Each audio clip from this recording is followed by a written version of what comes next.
Welcome to this explainer. Today, we aren't just going to sit around and memorize abstract theories. No way. We are setting out to grab a highly practical toolkit.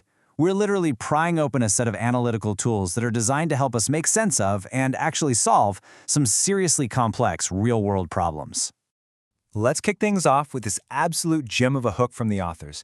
Economics is much too interesting to be left to professional economists. I absolutely love this perspective, right? Because it hits the nail on the head.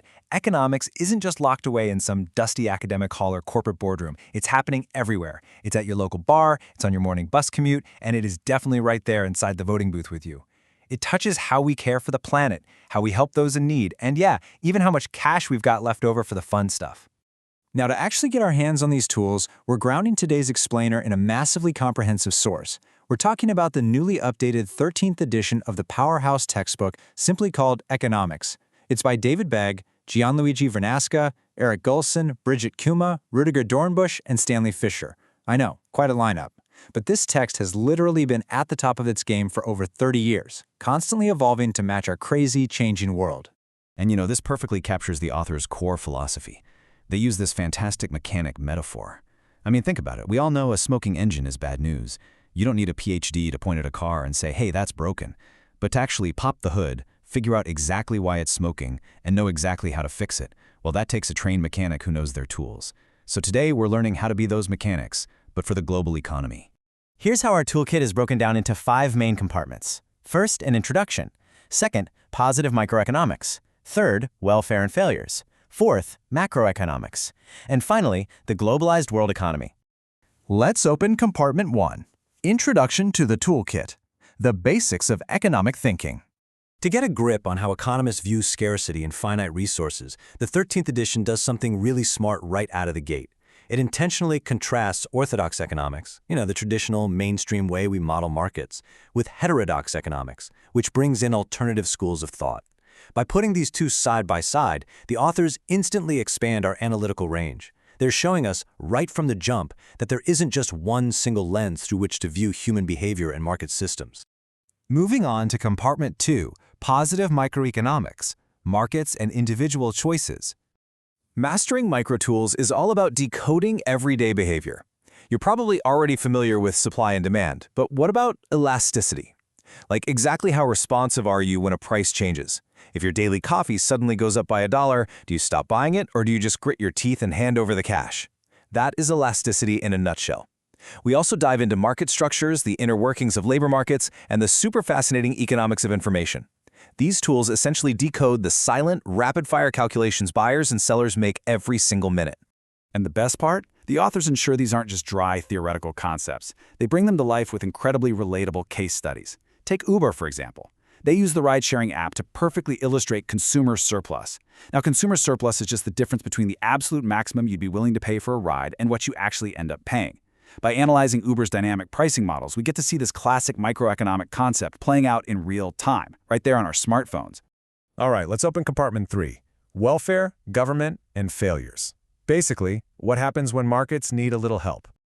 One of the most glaring examples of a market failure right now is climate change, and this edition explores it deeply. They frame these environmental issues through the lens of what economists call externalities. So an externality happens when a transaction between a buyer and a seller ends up impacting a totally uninvolved third party, like a factory polluting a local town's air. When markets totally fail to price in these extra costs, we get what are called missing markets. And that means we have to dig back into our toolkit for a whole new set of fixes. Which naturally brings us to the tricky role of government intervention. To impartially show how governments try to step in and correct these failures, Chapter 20 looks at some massive, real-world policy actions. For instance, the $2 billion initiative from the Biden-Harris administration aimed at cutting greenhouse gas emissions. The textbook takes a totally neutral approach here, breaking down the ongoing economic debate around using such massive subsidies and taxes to try and steer the market toward greener outcomes.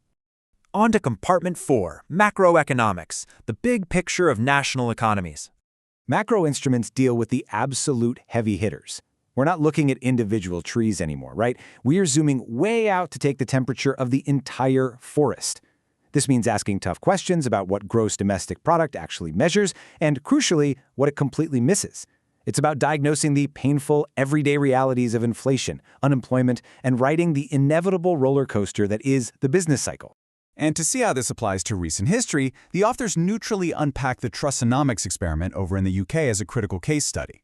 It's such an objective, real-world lesson in the delicate balance of the policy mix. Basically, it shows what happens when a government's fiscal policy, meaning its taxation and spending, doesn't align with the central bank's monetary policy, meaning interest rates. When you pull those two massive levers in completely opposite directions, well, the macroeconomy reacts violently. And as we saw, the financial markets definitely proved that point. Finally, Compartment 5, the globalized world economy, international trade and finance. When we get to the global scale, the stakes are literally as high as they get.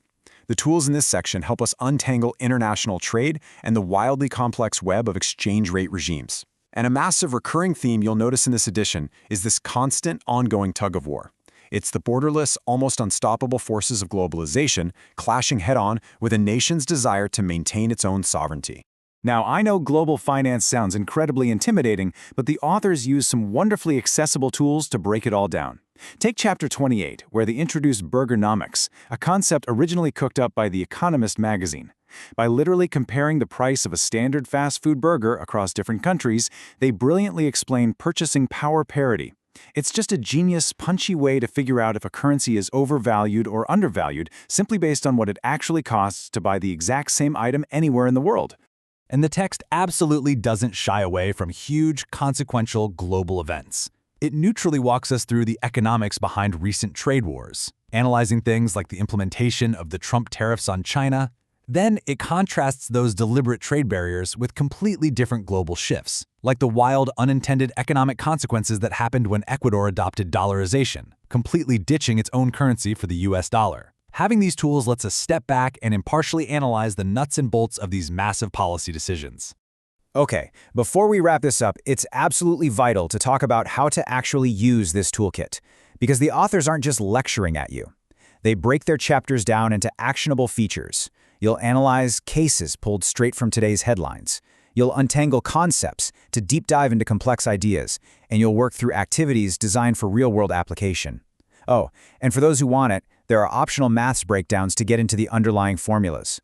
This whole structure is incredibly deliberate, and it's perfectly summed up by this ancient quote from Confucius that they put right in the book's preface. I hear and I forget. I see and I remember. I do and I understand. That's the author's core philosophy right there, learning by doing. They want you interacting with these concepts, actively working through the activities, and applying this framework to your own life. Because honestly, you can't learn to fix an engine just by reading the manual, right? You've got to get your hands dirty.